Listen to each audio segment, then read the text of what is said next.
Bueno, déjame introducir el texto que tenemos esta mañana, diciéndote que, bueno, hay en realidad,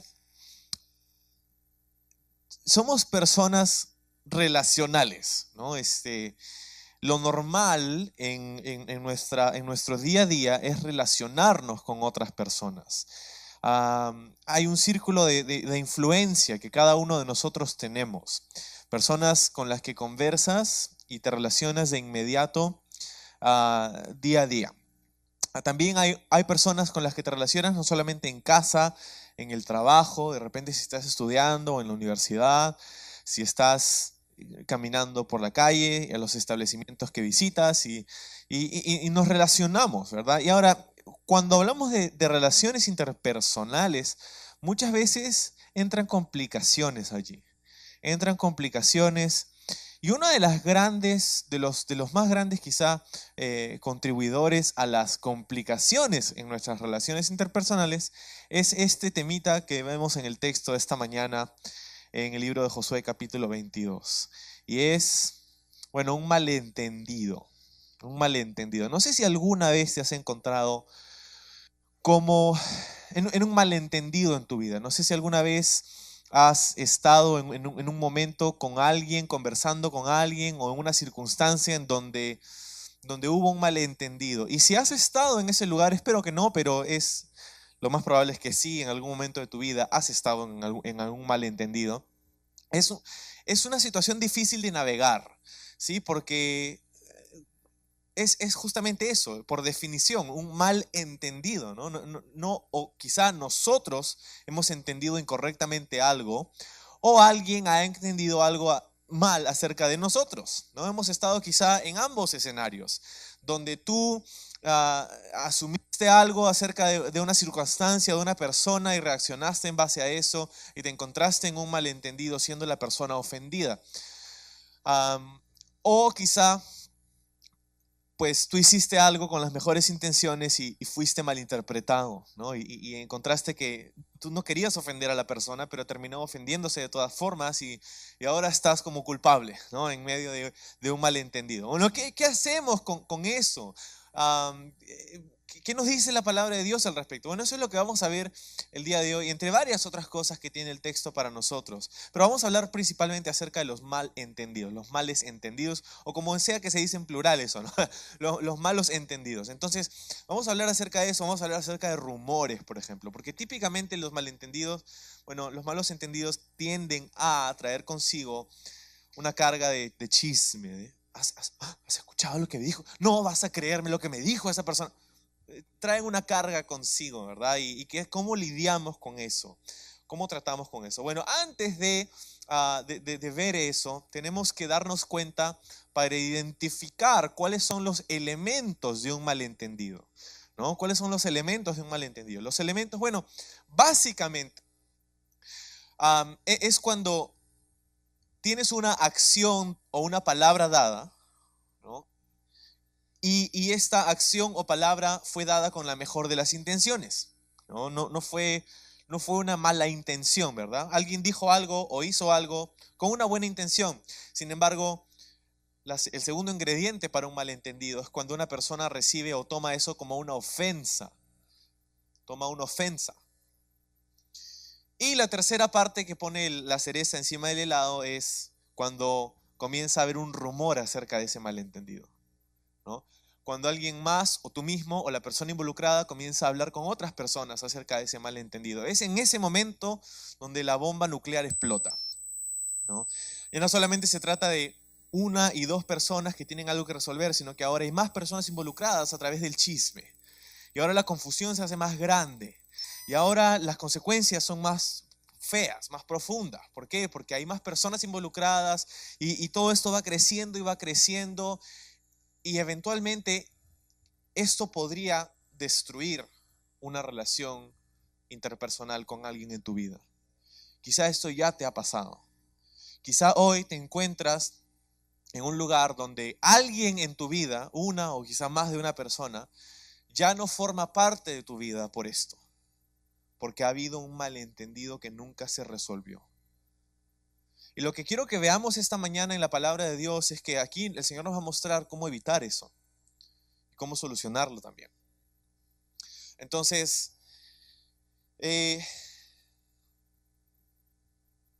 última instancia, una relacionada a esto de un malentendido, ¿sí? Que está muy íntimamente relacionada con esto, es cuando asumimos, la palabra asunción, cuando presumimos algo, no en el sentido de presumir, de jactarse, sino de asumir, ¿verdad? Estaba buscando en el diccionario una de las definiciones de asumir algo, de asunciones, ¿verdad? Es cuando tú tomas algo por verdad, ¿sí? Cuando tú decides que algo es cierto sin poderlo comprobar. ¿Okay? Antes de que hayas podido comprobar o corroborar la información, tú ya decidiste que eso es verdad. Eso es cuando asumimos. Cuando asumimos, estamos dando algo por certero, a pesar de que quizá no tenemos la evidencia para soportarlo, para apoyar esa conclusión. Pero hacemos eso. Y cuando hacemos eso, bueno, es lo que da pie a un malentendido. ¿Sí? Y lo hacemos todo el tiempo, créelo o no, lo hacemos, asumimos cosas todo el tiempo. ¿Sí? Por ejemplo, tú has entrado esta mañana al auditorio y te has sentado sobre esa silla asumiendo que esa silla tiene la capacidad de respaldar tu peso. Y gracias a Dios que es cierto. ¿No? Has comprobado que eso es verdad. ¿Sí? Pero cuando te sentaste, hiciste la asunción, ¿sí? Presumiste que esa silla te iba a aguantar. Gracias al cielo fue así. Y tu presunción en este caso fue correcta, ¿sí? Pero hay otras circunstancias en donde nuestras presunciones o asunciones, cuando damos algo por sentado sin tener la información adecuada, bueno, no siempre somos tan certeros como con las sillas, ¿sí? A veces estamos en el supermercado y la persona que nos está atendiendo nos trata mal o no nos trata como esperamos. Y pensamos, ¿qué le pasa a esta persona? Y comenzamos a reaccionar de una forma que no es adecuada para un creyente, ¿no?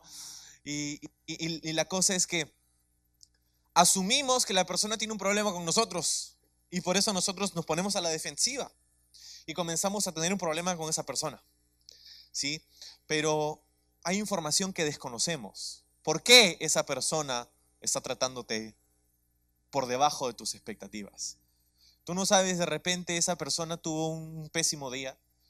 Quizá el cliente que vino antes que tú trató a esa persona completamente mal y ahora esta persona que te está tratando quizá no como tú esperas, está a la defensiva porque el cliente que vino antes que tú fue no quiero decir una mala palabra, pero, ¿no?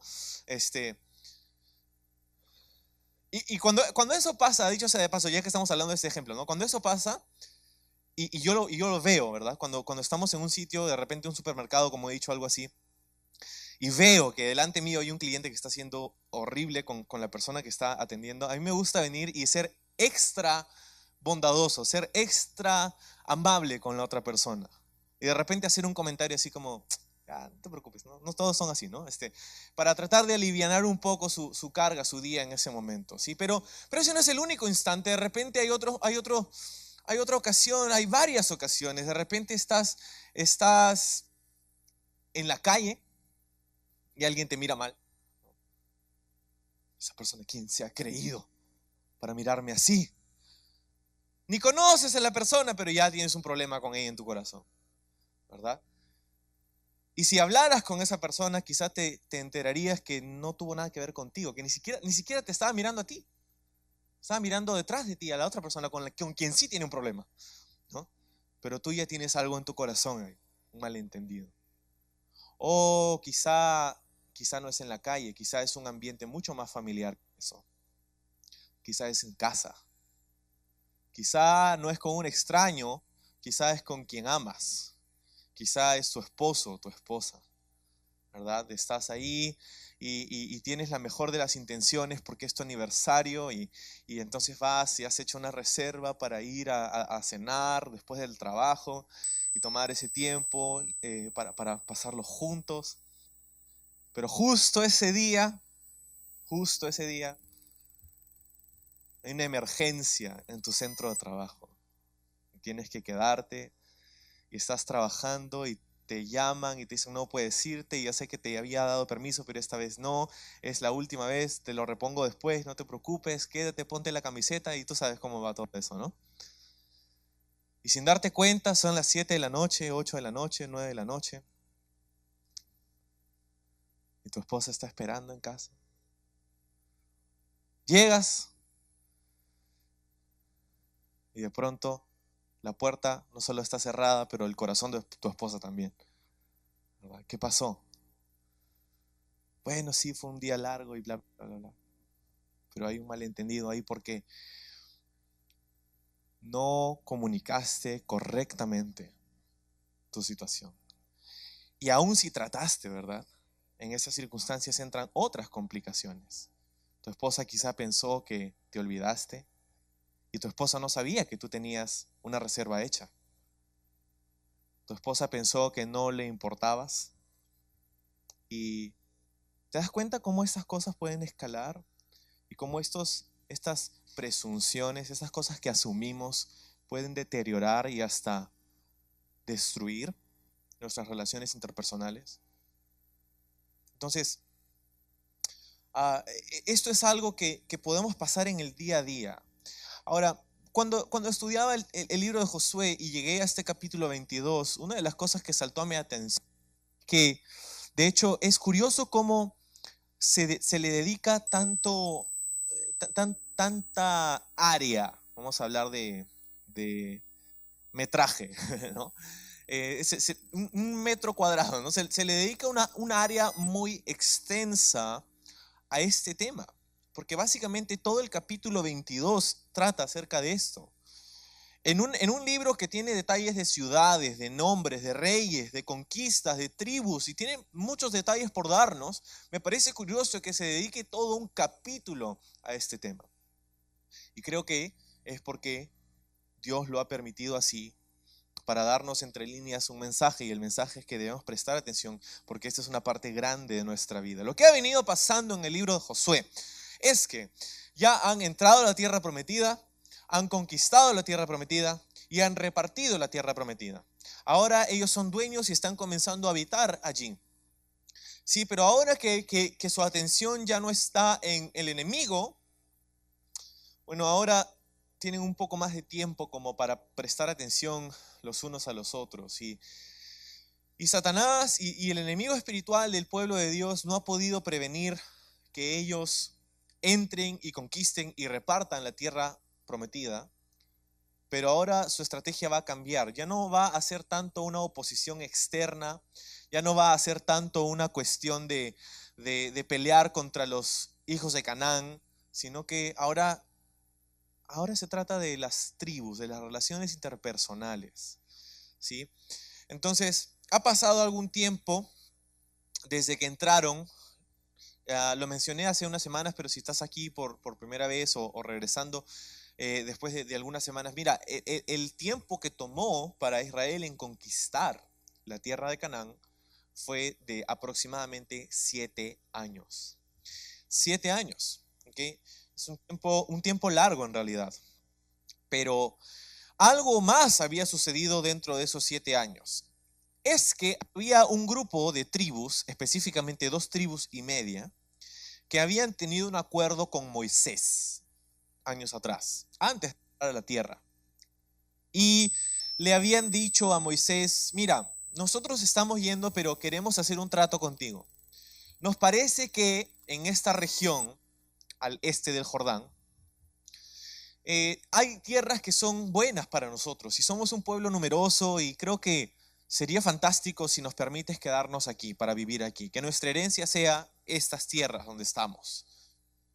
Y Moisés consulta con el Señor y le dice, Dios, ¿qué quieres hacer con esto? Porque no es parte técnicamente de la tierra prometida, pero eso es lo que me están pidiendo. ¿Qué hacemos? Y Dios le dice, ok, diles, está bien. Y Moisés hace el acuerdo y le dice, la única condición para que ustedes reciban estas tierras extra, vamos a decir así, estas tierras al lado oriental del Jordán, es que nos acompañen durante todo el tiempo que nos tomará conquistar el resto de la tierra prometida. Y una vez que terminemos, ustedes pueden regresar. Esa es la única condición, ¿sí? Acompáñenos, manden a sus hombres de guerra para que peleen con nosotros por el resto de la tierra de Canaán. Y cuando terminemos, ustedes regresan y reciben esa tierra. ¿Ok? Sí, trato hecho. Hicieron un trato. Bueno, viene Moisés muere, viene Josué, y ellos reiteran este trato con Josué. Y Josué dice, ok, ustedes hicieron ese pacto con Moisés, lo vamos a honrar. Está bien, pero ustedes asegúrense de venir con nosotros y de cumplir su parte del trato. Ya para el capítulo 22 han acabado esos 7 años de guerra para conquistar la tierra prometida. ¿Okay? Ahora lo que sucede es que Josué está dándoles una descarga honorable a estos hombres de guerra que han venido.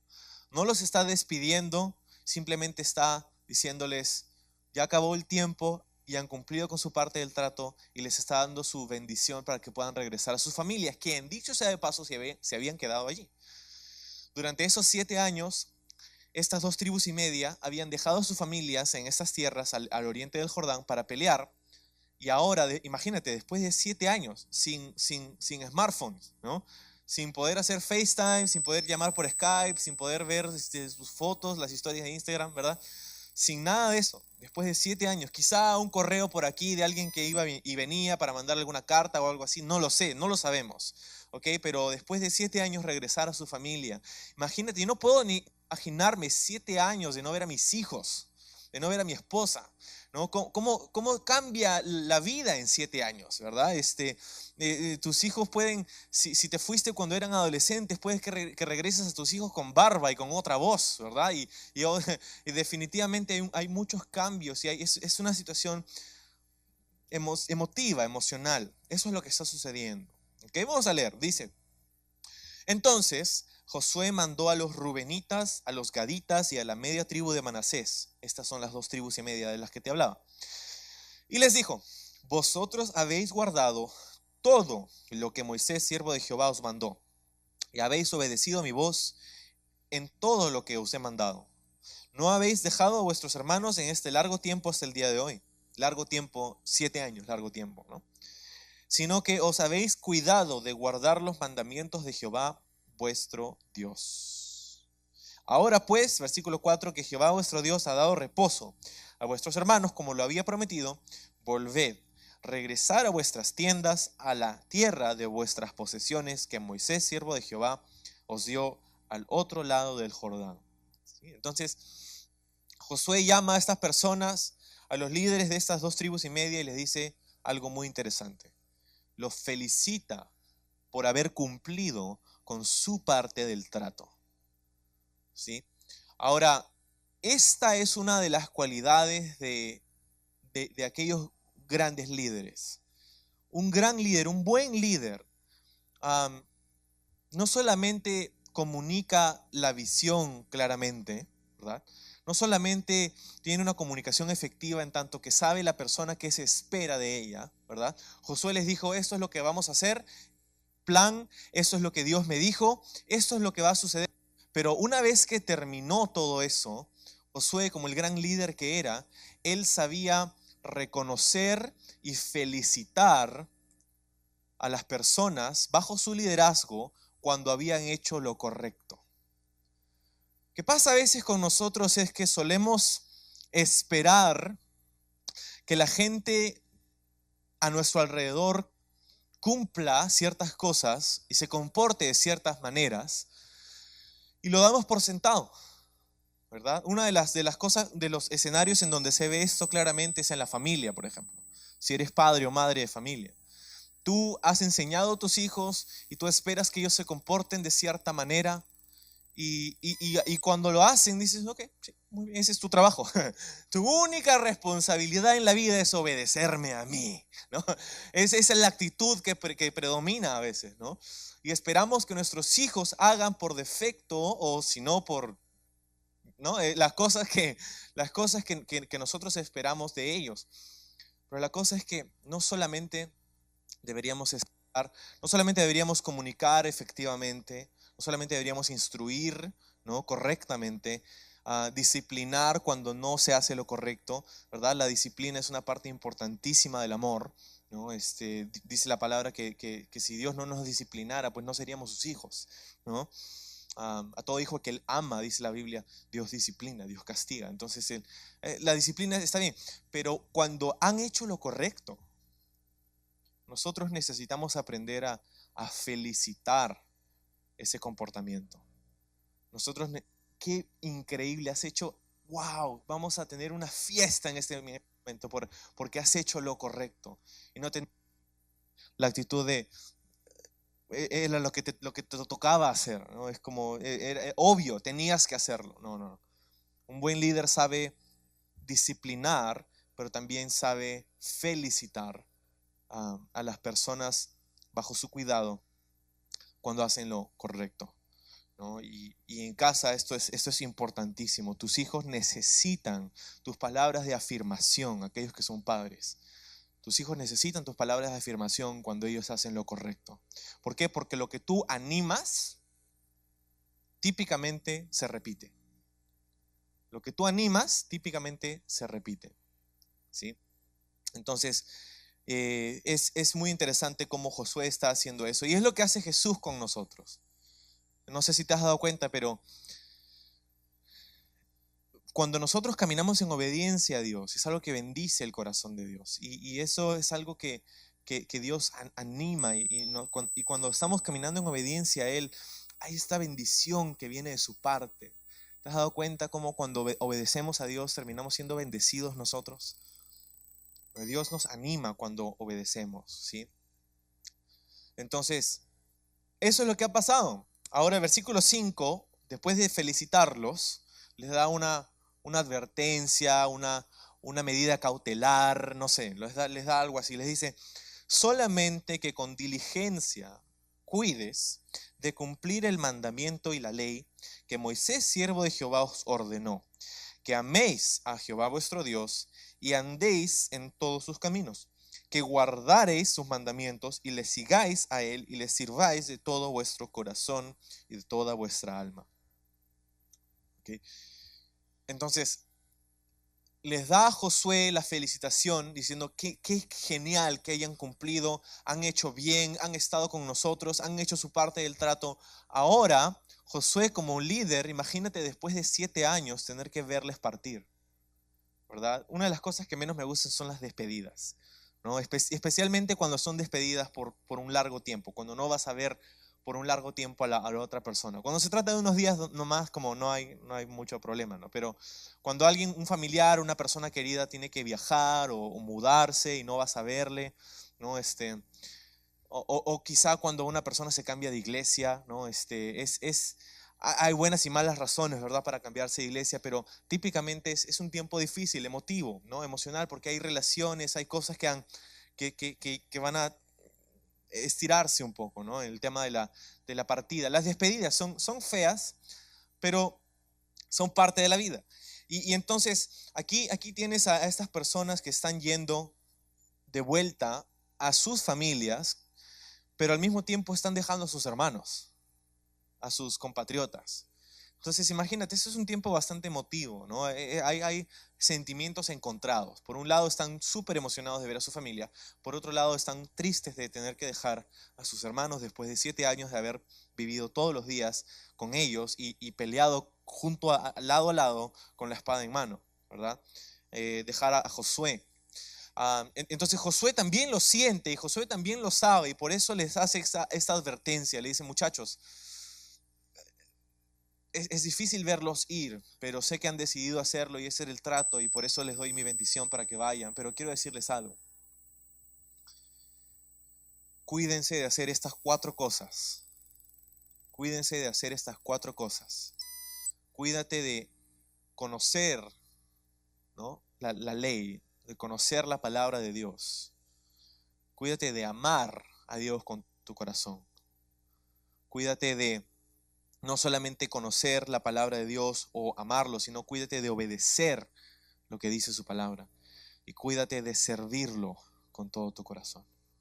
4 cosas súper importantes que Josué le dice a estas personas.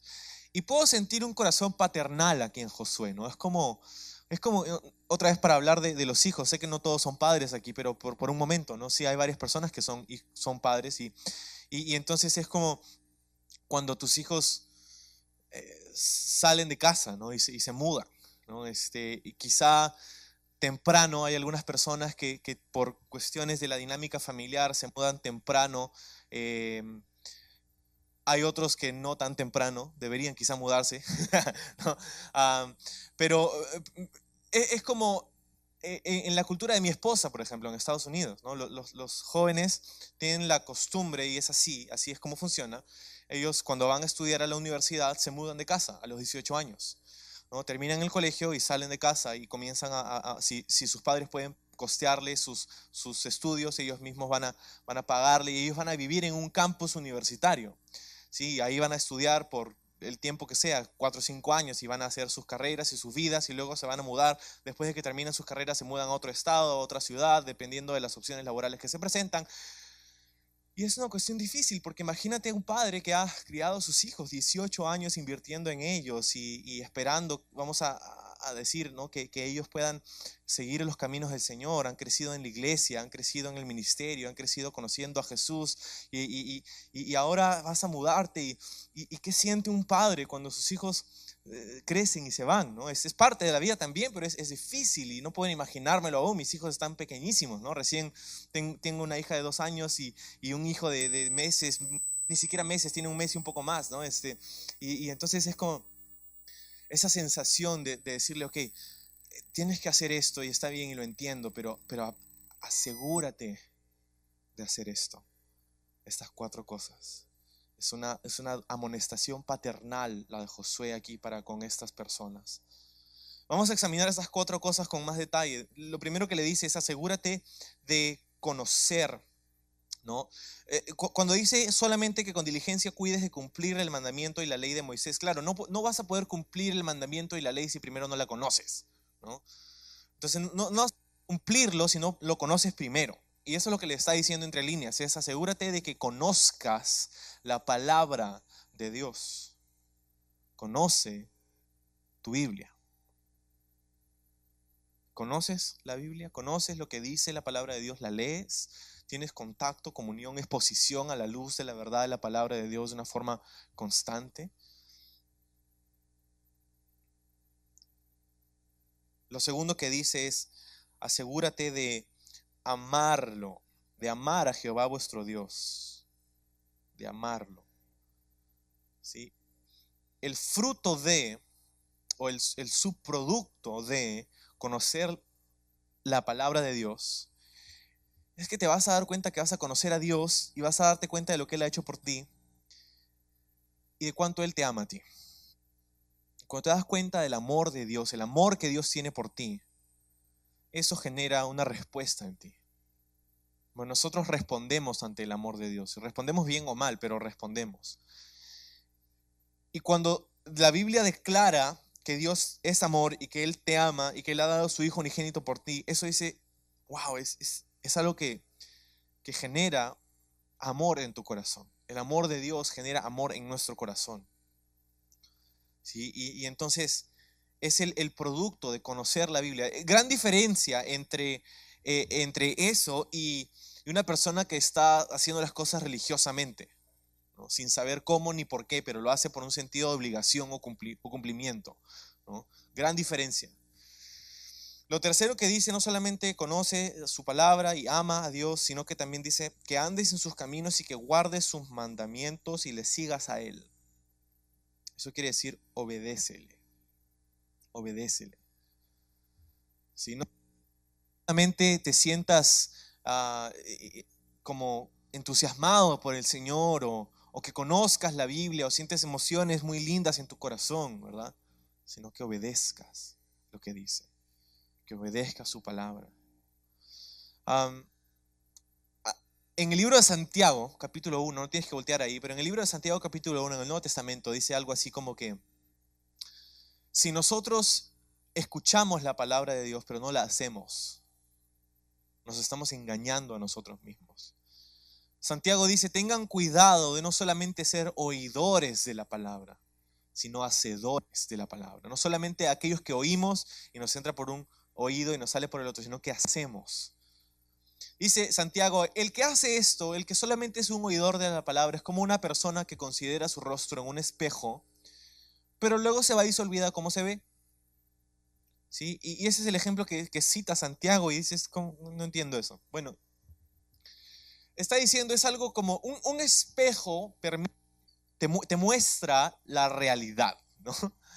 Si no te gusta lo que ves en el espejo no tiene la culpa, ¿no?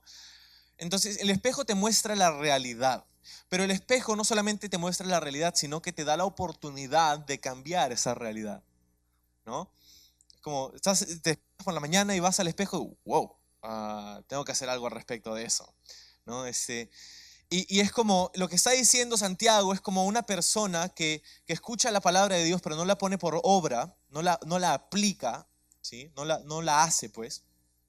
Es como una persona que se despierta en la mañana y se sorprende y dice, wow, mi pelo está así todo loco y tengo legañas y todo, pero ok, y se va a trabajar así, ¿no? Y si te vas a trabajar así y de repente vas y la gente te mira así, como, este pana, su peinado talco, ¿no? Tal como se levantó. ¿Y qué pasó con esa persona?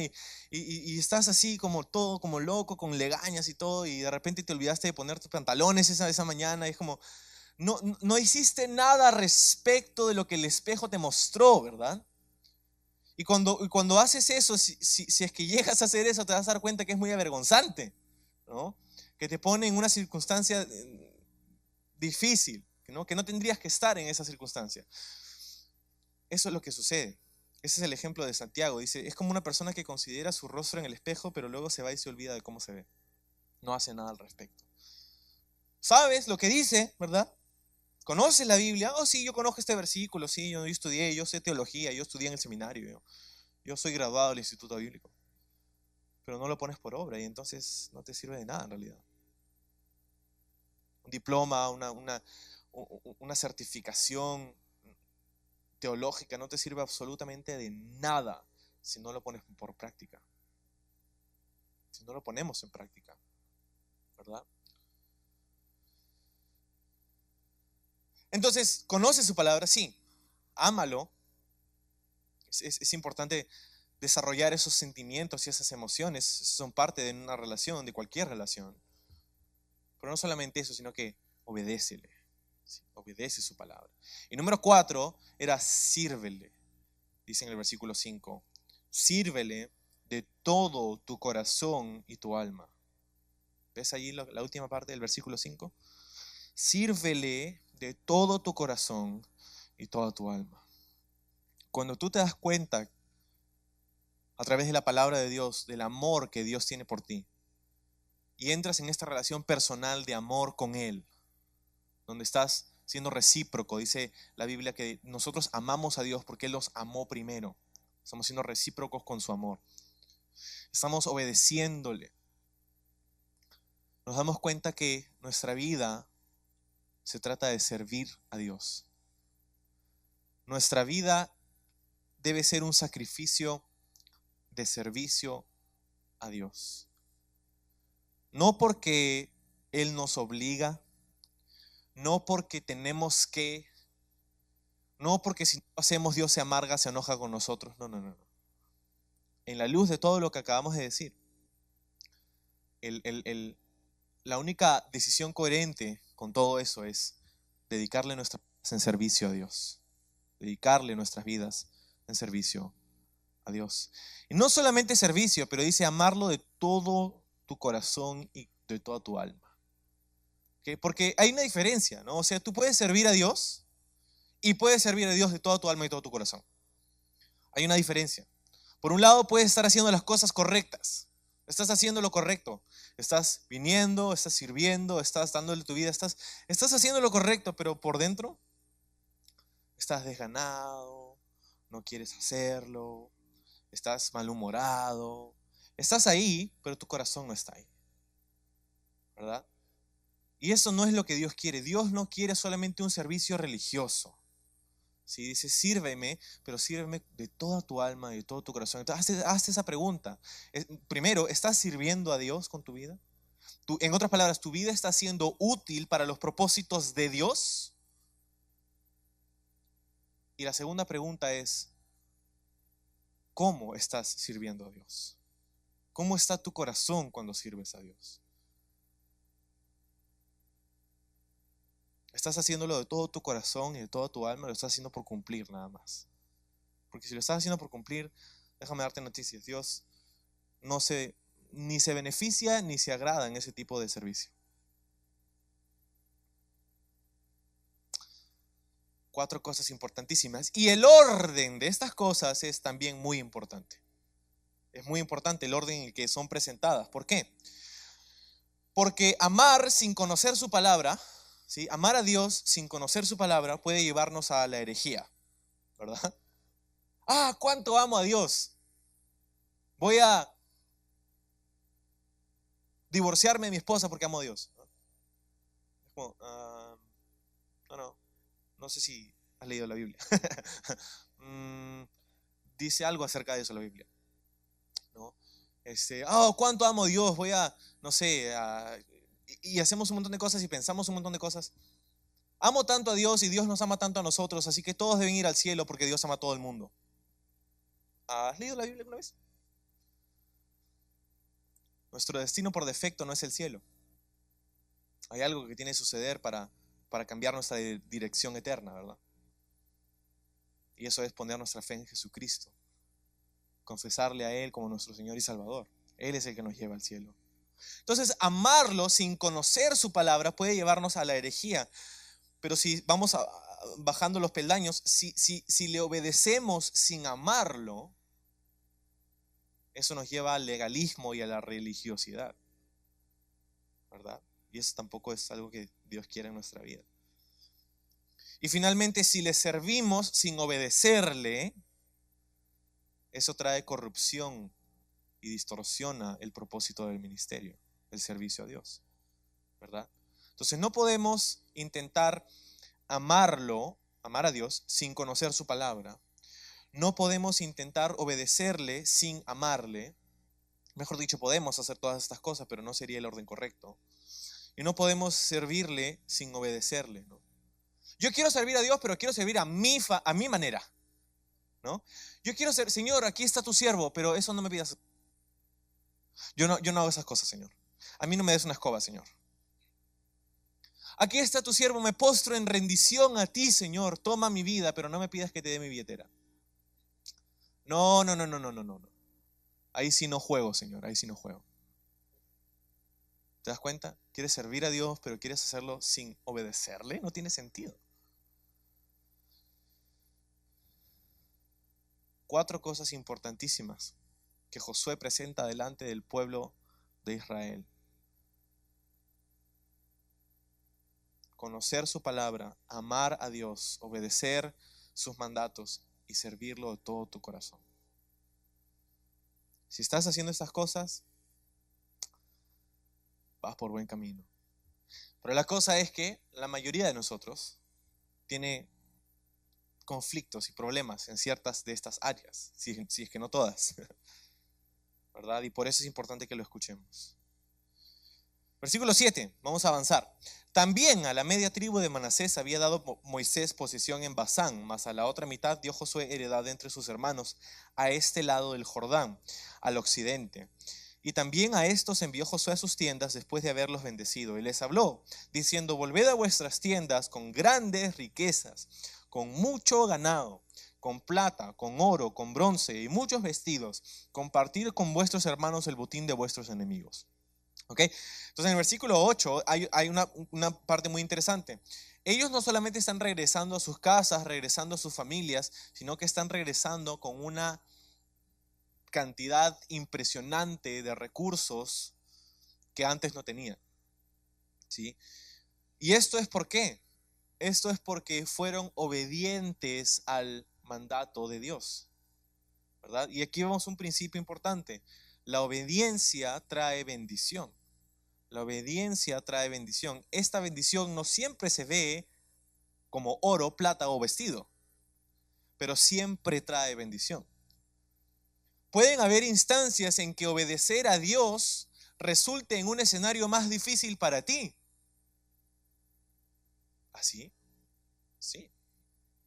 Puedo pensar en los discípulos quizá, que Jesús les dijo a los discípulos en algún momento: súbanse a esa barca y crucen el mar de Galilea hacia el otro lado. Ok, Jesús, Señor, sí, Señor. Y se fueron y se encontraron en medio de una tormenta pensando que se iban a morir. Claro, no se murieron porque Jesús tenía un plan.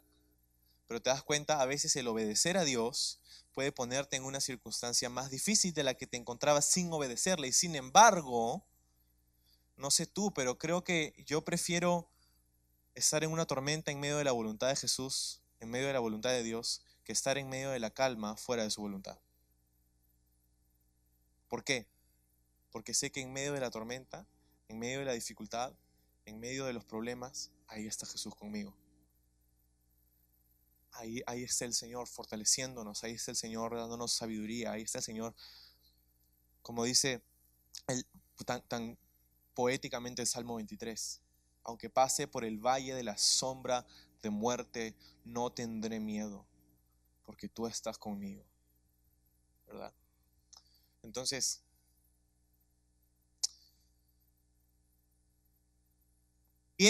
obediencia siempre trae bendición.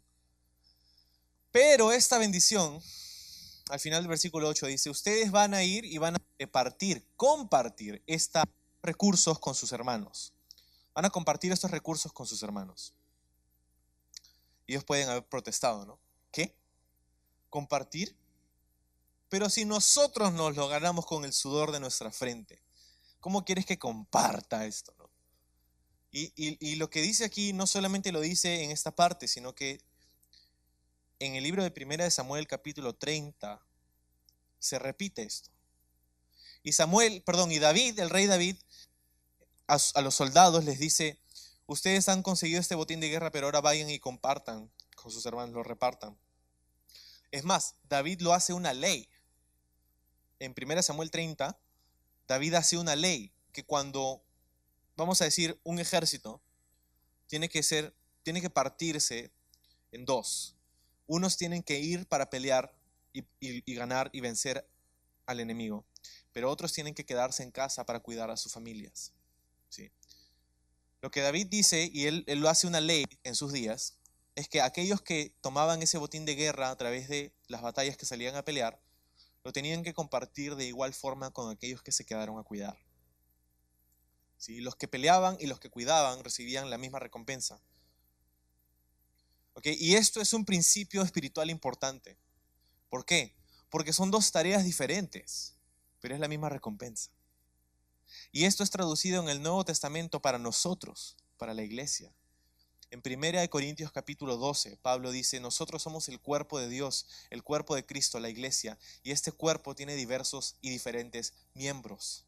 ¿Okay? Algunos parecen más honorables que otros, pero al fin del día todos somos indispensables para la tarea de Dios. Y si vemos este principio aplicado a nosotros, a la iglesia, eso quiere decir que todas las tareas que hacemos, ¿sí?, tienen igual importancia ante los ojos de Dios. No pienses que el ministerio se encuentra encima de esta plataforma, para nada.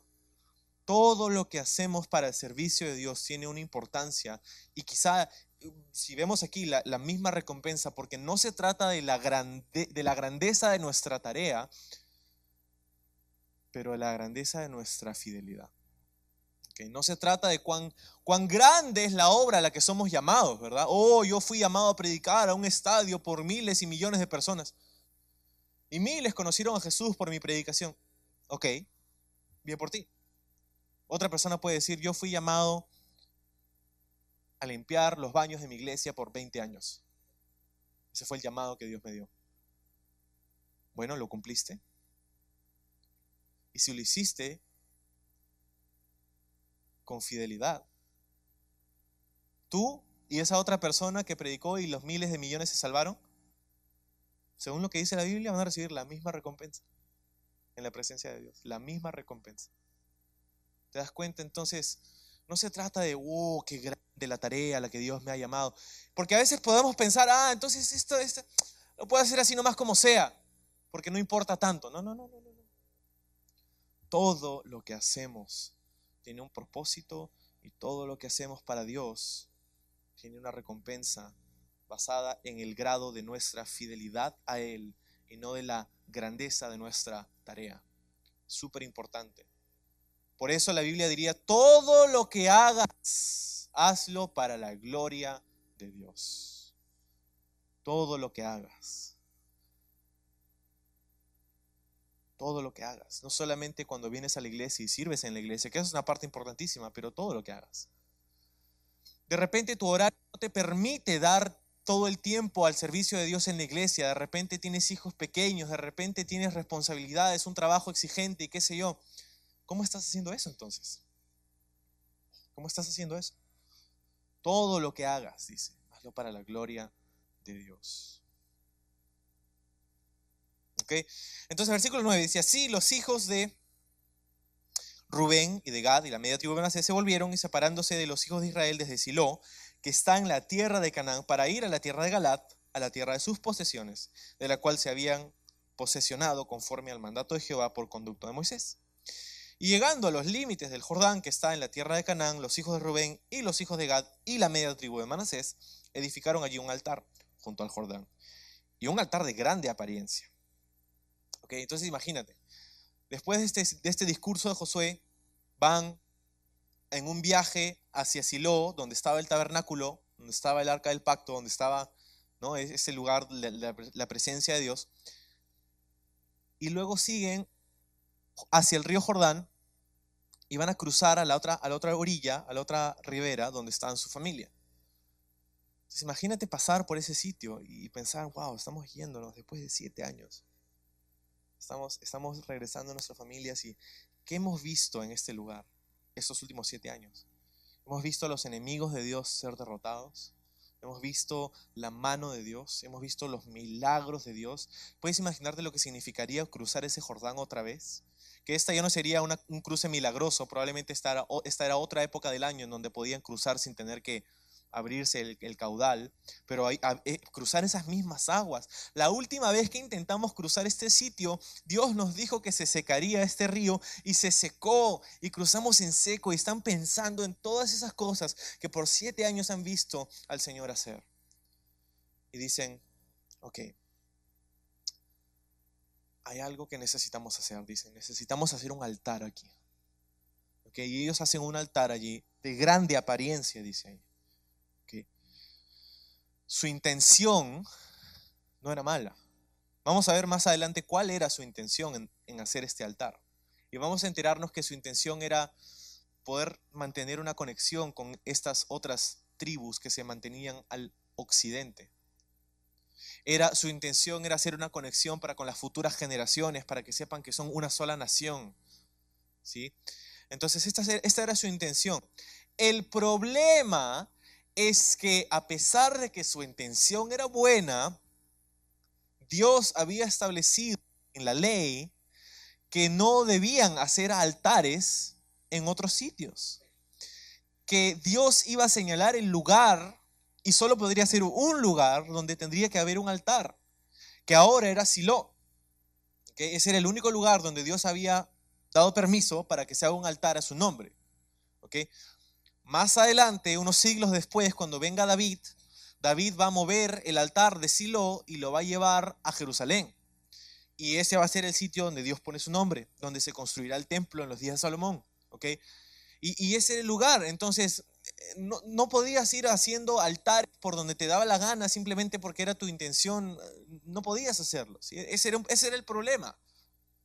¿Okay? Entonces, versículo 11. Y los hijos de Israel oyeron decir que los hijos de Rubén y los hijos de Gad y la media tribu de Manasés habían edificado un altar frente a la tierra de Canaán, en los límites del Jordán, al lado de los hijos de Israel. Y cuando oyeron esto, los hijos de Israel, se juntó toda la congregación en Silo para subir a pelear contra ellos. Entonces están yendo, construyen un altar. Las noticias de esto llegan, porque tú sabes cómo el chisme corre rapidísimo, más rápido que el internet, ¿no? Entonces corren rapidísimo y se enteran, wow, mira lo que están haciendo, oh, qué mal. Y entonces llegamos al meollo del asunto. Hemos hablado de un malentendido. Entonces tienes un grupo de personas que hacen algo con una buena intención. pero eso se traduce en una ofensa. ¿Por qué? Porque la otra parte, los otros hijos de Israel, las otras 9 tribus y media, no tenían toda la información. Ellos asumieron que su intención era mala. Ellos asumieron que ellos estaban adorando a otros dioses. Ellos asumieron que estaban yendo en contra de todo lo que habían prometido ante Josué y ante Moisés. Y lo que hicieron es, y ese fue su error, en vez de ir a consultarles, fueron a pelear. En vez de ir a consultarles y decir, oye, ¿qué? ¿Me puedes decir qué es eso? ¿No? Cuéntame, ¿cuál fue la motivación? ¿Por qué hicieron esto? No hicieron eso. Fueron de frente a pelear. Y eso es lo que hacemos nosotros cuando asumimos cosas de los demás. Porque típicamente cuando asumimos algo de alguien más, lo hacemos de una forma negativa. ¿Cuándo fue la última vez que asumiste lo mejor de la otra persona? ¿Verdad? La persona te mira mal y, ay, no, es que esa persona es fantástica, es increíble. ¿Cuándo fue la última vez que asumiste algo de una forma positiva de alguien más? ¿Verdad? Siempre que asumimos algo es en una forma negativa. Y esa es la tendencia. Y esa es la razón por la que asumir es un problema, ¿no? Entonces ellos asumieron lo peor, ¿sí? Asumieron lo peor. Y fueron a pelear. Y nosotros hacemos lo mismo. Muchas veces. Asumimos lo peor. Pero la Biblia dice en 1 Corintios 13 que el amor, una definición magistral del amor, quizá no hay una definición más poética, más elocuente en toda la historia universal, en toda la literatura universal que 1 Corintios 13 acerca del amor.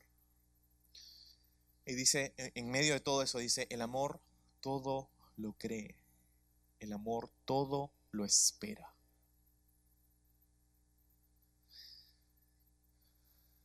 Sería bueno que leas esta semana 1 Corintios 13.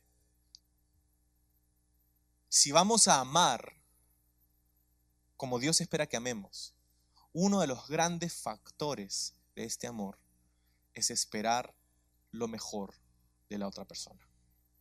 Es por lo menos dar el beneficio de la duda a la otra persona.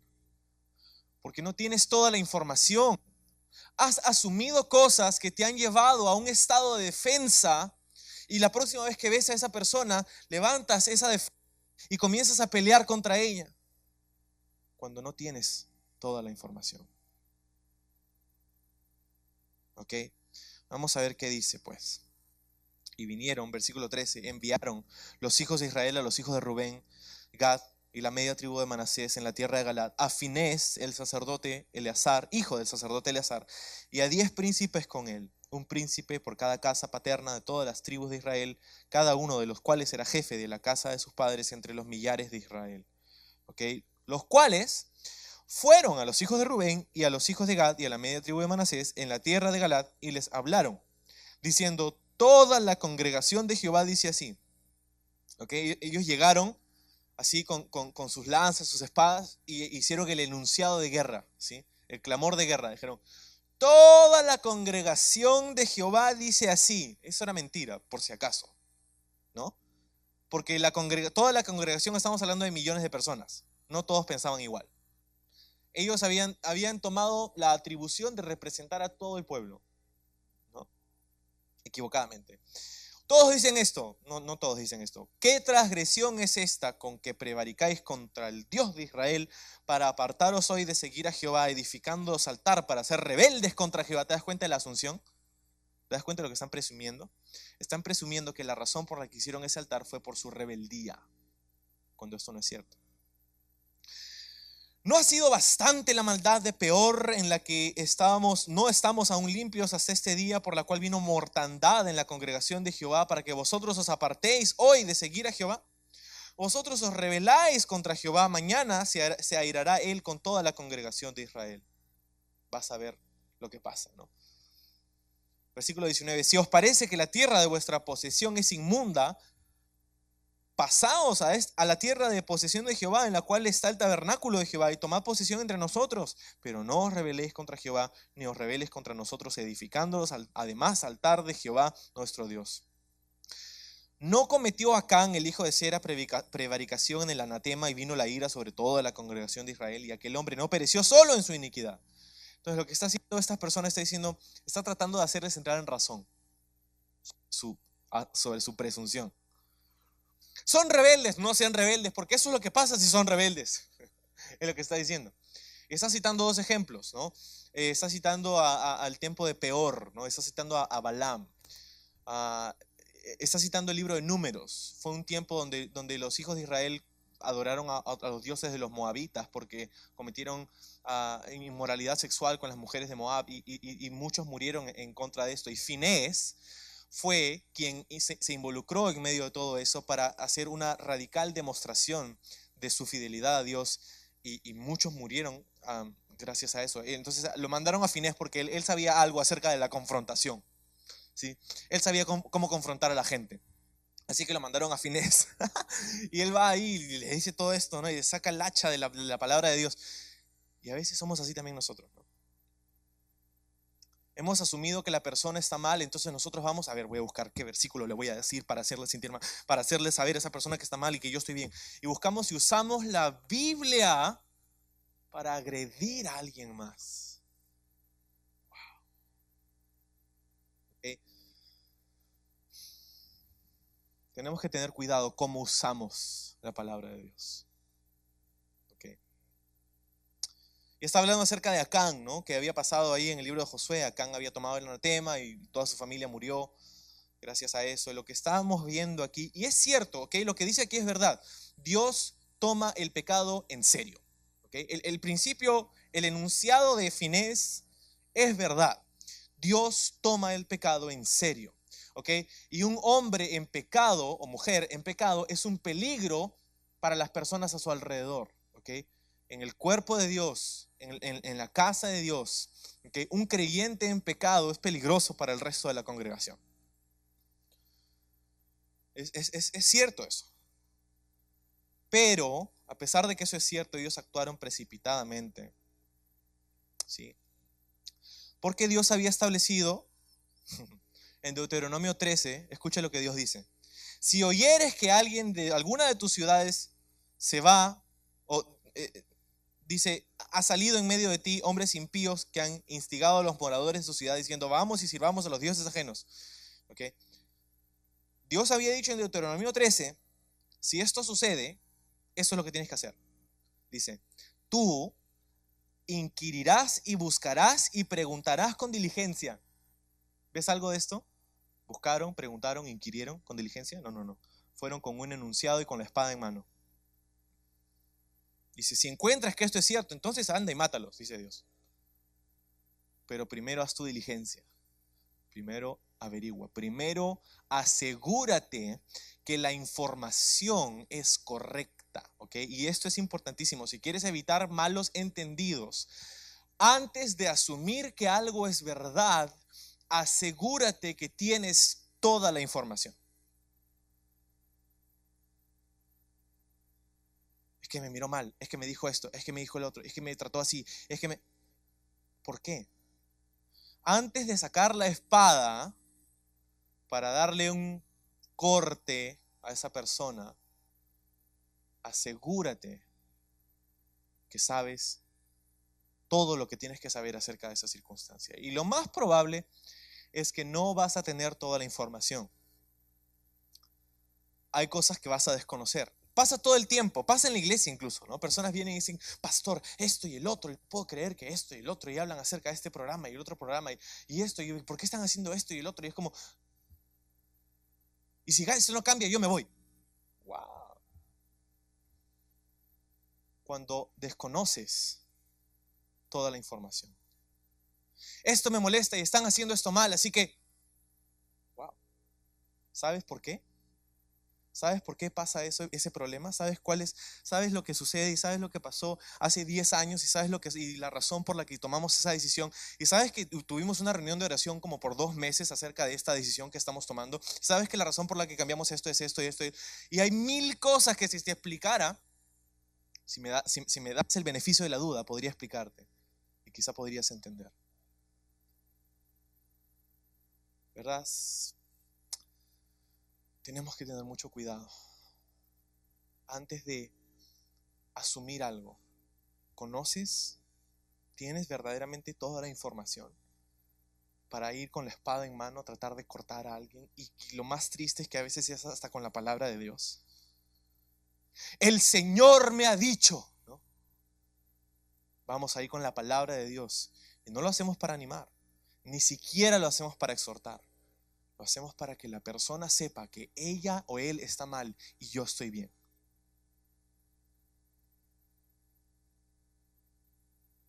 Muy triste, pero sucede. Y todo este capítulo está aquí para que aprendamos, iglesia. ¿Ok? Dios no hubiera destinado todo un capítulo, bastante largo. Cuenta todavía, es un poco largo el capítulo. No, sí, yo sé. Un poco largo el capítulo, pero todo un capítulo para ese tema. ¿Ok? Fueron, no preguntaron, no inquirieron, solamente fueron con la espada a tratar de matarlos. ¿Ok? Entonces, versículo 21. Los hijos de Rubén, Gad y la media tribu de Manasés respondieron y le dijeron a las cabezas de los millares de Israel: Jehová, Dios de los dioses. Y otra vez dice Jehová, Dios de los dioses. ¿No? Cita este nombre dos veces para énfasis, ¿no? Él sabe y hace saber a Israel: si fue por rebelión o prevaricación contra Jehová, no nos salves hoy. Si nos hemos edificado un altar para volvernos de en pos de Jehová, o para sacrificar holocausto u ofrenda, o ofrecer sobre él ofrendas de paz, el mismo Jehová nos lo demande. En otras palabras está diciendo: si nosotros hemos sido rebeldes al construir ese altar, que nos parta un rayo ahorita, ¿no?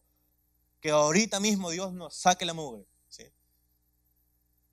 Versículo 24. Lo hicimos más bien por temor de que mañana vuestros hijos digan a nuestros hijos: ¿qué tenéis con vosotros el Jehová? Con Jehová, el Dios de Israel. Jehová ha puesto por lindero el Jordán entre nosotros y vosotros, oh hijos de Rubén, Gad y la media tribu de Manasés, pues no tenéis vosotros parte en Jehová, así que vuestros hijos harán que nuestros hijos dejasen de temer a Jehová. Por eso dijimos: edifiquemos ahora un altar no para holocausto ni para sacrificio, sino para que sea un testimonio entre nosotros y vosotros y entre los que vendrán después de nosotros, que podemos hacer el servicio de Jehová delante de él, y con nuestros holocaustos, con nuestros sacrificios, con nuestras ofrendas de paz. Y no digan mañana vuestros hijos a los nuestros: ustedes no tienen parte en Jehová. Nosotros pues dijimos: si aconteciere tal, digan a nosotros o a nuestras generaciones en lo porvenir, entonces responderemos: miren el símil del altar de Jehová, que es la réplica, miren la réplica del altar de Jehová, el cual hicieron nuestros padres, no para holocaustos o sacrificios, sino para que fuese un testimonio entre nosotros y vosotros. Nunca tal acontezca que nos rebelemos contra Jehová, o que nos apartemos hoy de seguir a Jehová, edificando altar para holocaustos u ofrenda, para sacrificio, además del altar que Jehová vuestro Dios, del altar de Jehová nuestro Dios que está delante de su tabernáculo. Oyendo Finés el sacerdote y los príncipes de la congregación y los jefes de los millares de Israel que estaban con él, las palabras que hablaron los hijos de Rubén, Gad y la media tribu de Manasés, les pareció bien, dice todo ello. Y dijo Finés, hijo del sacerdote Eleazar, a los hijos de Rubén, a los hijos de Gad, Manasés: hoy hemos entendido que Jehová está entre nosotros, pues que no habéis intentado esta traición contra Jehová. Ahora habréis librado a los hijos de Israel de la mano de Jehová. Curioso, ¿no? Como, ok. Ustedes han librado a Israel de una catástrofe, cuando ellos eran los que tenían la espada en la mano. Y Finés, hijo del sacerdote Eleazar, y los príncipes dejaron a los hijos de Rubén, Gad, a los hijos de Manasés, regresaron de la tierra de Galad a la tierra de Canaán, y los hijos de Israel, los cuales dieron la respuesta, y el asunto pareció bien a los hijos de Israel, y bendijeron a Dios los hijos de Israel, y no hablaron más de subir contra ellos en guerra, para destruir la tierra en que habitaban los hijos de Rubén y los hijos de Gad. Y los hijos de Rubén y los hijos de Gad pusieron por nombre el altar Ed, porque testimonio es entre nosotros que Jehová es Dios. Ed significa testigo. Entonces, ese es el nombre que le pusieron allí. Y todo se solucionó al final. ¿Okay? Pero hay unas claves aquí para terminar. ¿Sí? Y si los chicos de alabanza están por ahí, pueden ir entrando. Pero,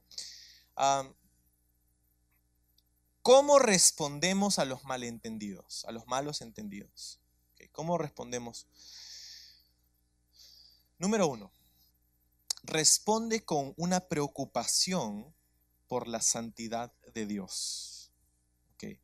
Solo porque los de Israel se precipitaron, ¿ok? Y como que sobreactuaron, no quiere decir que no debían hacer una investigación. ¿Okay? Entonces no vamos a obviar el tema, el caso, ¿verdad? Porque cuando obviamos un problema, espero que sepas, el problema solamente crece, ¿verdad? Si tú tienes grandes problemas en tu vida hoy, típicamente estos grandes problemas que hoy son grandes, ayer eran más pequeños. Que los grandes problemas que tenemos hoy son los pequeños problemas que teníamos ayer y no hicimos nada al respecto. ¿Okay? Entonces respondemos, número 1, con una preocupación por la santidad de Dios. Número 2, respondemos con valentía para confrontar en amor. Lo que Dios había dicho en Deuteronomio 13 es que tenían que ir a preguntar. Tenían que ir y tenían que tener esta conversación. Y a muchos de nosotros no nos gusta tener esta conversación. Pero es importante. Confrontar en amor. No solamente amor, no solamente confrontación, pero confrontar en amor. Número 3. Antes de pelear, intenta reconciliarte. ¿Por qué? Porque reconoces que no tienes toda la información acerca de un problema, ¿verdad? Entonces, antes de pelear, antes de sacar la espada para pelear, intenta reconciliarte. Número 4. Tienes que determinar que estarás dispuesto a sacrificarte para ayudar. Quiero que hay una pepita de oro aquí en el pasaje. Y es que Finés y el resto le dicen a estas 2 tribus y media, le dicen: si a ustedes les parece esta tierra que es mala, ¿okay? Vengan y vivan entre nosotros. ¿Sabes qué quiere decir eso? Quiere decir que ellos estaban dispuestos a darle de sus tierras para que ellos vivan con ellos, para que los que estaban al otro lado del Jordán regresen y vivan aquí. Y la única forma en cómo eso podría suceder es que si ellos estaban dispuestos a hacer un sacrificio para darles a sus hermanos tierras que les pertenecían a ellos. Si quieres ver reconciliación, si quieres ver un crecimiento en tus relaciones interpersonales, si estás tratando de reconciliarte con una persona, primero tienes que determinar que estarás dispuesto a poner de tu parte, que estarás dispuesto a incluso sacrificarte por el bien de esa relación. Ok, si vas a una confrontación sin la determinación de sacrificarte por resolver ese problema, entonces lo más probable es que no se va a resolver. No es lo que hizo Dios. Nosotros tenemos un problema con Dios y es que nosotros lo ofendimos, lo agredimos, nosotros pecamos contra Dios. Él respondió con santidad. Él respondió con una confrontación en amor. Él respondió con sacrificio. Jesús estuvo dispuesto a sacrificarse por ti.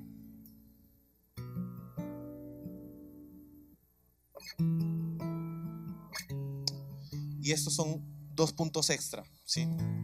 Primero hemos dicho, responde con una preocupación por la santidad de Dios. Número 2, responde con valentía para confrontar en amor. Número 3, intenta reconciliarte antes de pelear. Número 4, determina que estarás dispuesto a sacrificarte por el bien de la relación. Okay. 5 y 6 no son 5 y 6. 5 y 6 son más como asteriscos. Determina, okay, que vas a ver la situación desde la perspectiva de la otra persona. Muchas veces estamos en malentendidos porque no nos hemos puesto en los zapatos de la otra persona. Y no entendemos algo porque no estamos viéndolo desde la otra perspectiva. Tienes que hacer eso. Y número 6, O segundo asterisco, determina que vas a creer lo mejor de la otra persona. Determina que vas a darle el beneficio de la duda. Esto es lo que hace Jesús con nosotros de manera diaria. Y nosotros, en respuesta al Señor, nos entregamos a Él. Permitimos que Él sea haciendo esta obra en nuestra vida, porque en nuestros esfuerzos es difícil, hasta imposible, ¿verdad? La reconciliación es una obra de Dios, pues, es una obra de Dios. Cuando devolvemos mal por mal, eso es el plano humano. Eso lo podemos hacer. Cuando devolvemos mal por mal. Cuando devolvemos mal por bien, es el plano satánico, el plano diabólico, ¿verdad? Cuando devolvemos mal por bien. Pero devolver bien por mal es divino. Eso es divino. Y eso es lo que hizo Jesús por nosotros y lo hace todos los días. Él nos bendice, Él nos anima, Él nos exhorta. Asegúrate de tener una relación personal con Él y de aplicar su palabra a tu vida. ¿Por qué no nos ponemos de pie para orar?